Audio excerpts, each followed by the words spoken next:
amongst bannings were newspapers, The World and the Weekend World, which Percy Goboza was editor of, as well as a Christian Institute publication. The state could not tolerate I think Mandela expressed it very well, the felt fire that had engulfed the country with the rise of Black consciousness. And as he said, they had to kill him to prolong the life of apartheid. So the two newspapers were a thorn in the flesh of the apartheid state because they covered Black consciousness activities. Most of the other newspapers were white-controlled. There were Afrikaans group media holdings like Naspers and Pascor, and there were the South African Associated Newspapers, what effectively is Times Media, and the Argus Group, currently in independent media. So the media was totally controlled, as the economy was and as power was in white hands, minority white hands. So that event, and because it was a Wednesday, on the 19th of October, 1977, it became known as Black Wednesday. It's significant also that the prevailing narrative within media has been that media was impacted, whereas various organizations created by us, young people in particular, were banned at that time. And what we have had this year is a very significant commemoration, celebration, if you like, of the fact that media continued to represent truth against power, but we still find that media is the handmaid of particular interests. We've got the spectacle of, powerful people controlling media, even when there's diminishing returns. And the state funds are used to purchase media, or media is purchased for egotistical or other reasons to put forward a narrative. Now, we all know that media is not as objective as it claims to be. Media always represents particular viewpoints.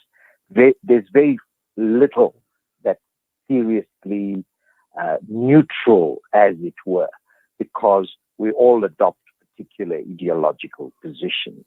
And therefore, in this panoply that we find ourselves in, we have airways that have been freed up because of what happened in the past.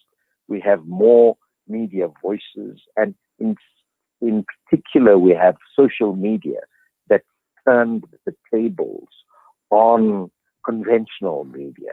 And indeed, it's frightening, particularly if we bear in mind the right-wing leadership increasingly in Western countries, where false opinions are put forward as fact and repeated sufficiently, it becomes a phalanx of opinion. That kind of thing is out there, and therefore we need independent voices like Salam Media, where your tagline, humanitarian journalism, becomes very, very critical to ensure that stories see the light of day, that despite prevailing narratives, voices that ought to be heard get heard. Well, certainly. Now, also, Professor Cooper, why this is so relevant is when we look at media in the South African context, and there have been certain concerns that have been expressed, particularly looking, after the Protection of State Information Bill, the Secrecy Bill, which was passed in the National Assembly. Now, that created a lot of concern, and just looking at the threat to media independence in South Africa. Well, look, I think that, we should not underestimate when people get into power, they begin to exercise certain controls because the media space is a highly contested one. Instead of the ongoing engagement and contestation about issues, instead of challenging those in power, we find there has developed in the recent past a sort of cozy relationship, which actually enabled the so-called state capture. Now, the organs of state themselves are varied and are also in the throes of serious control issues because there's factions of the majority party, there's individuals who would constantly turn to pet journalists to get their stories out. So I'm not surprised that we have these kinds of bills out there. Nobody is denying that there's, protection of state interests. But when the very national key point, waterproof airbase, was breached in the fashion it was for some junket by brothers out of Saharanpur, you can see that the things that are happening in the name of preserving state security are very shallow indeed.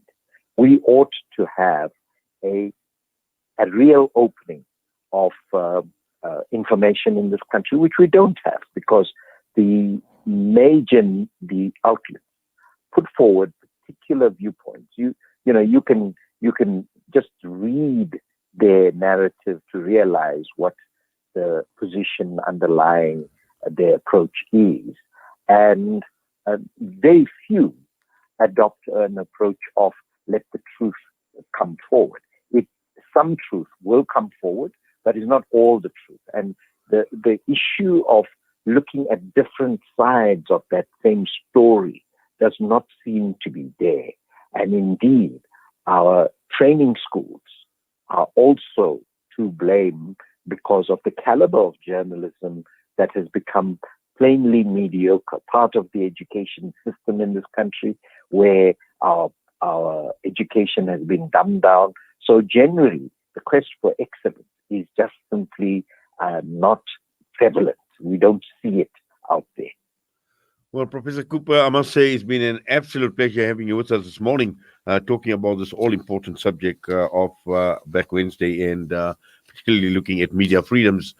We thank you for that, and we do appreciate you taking time out and talking to us here at Salam Media. We wish you all the best, sir.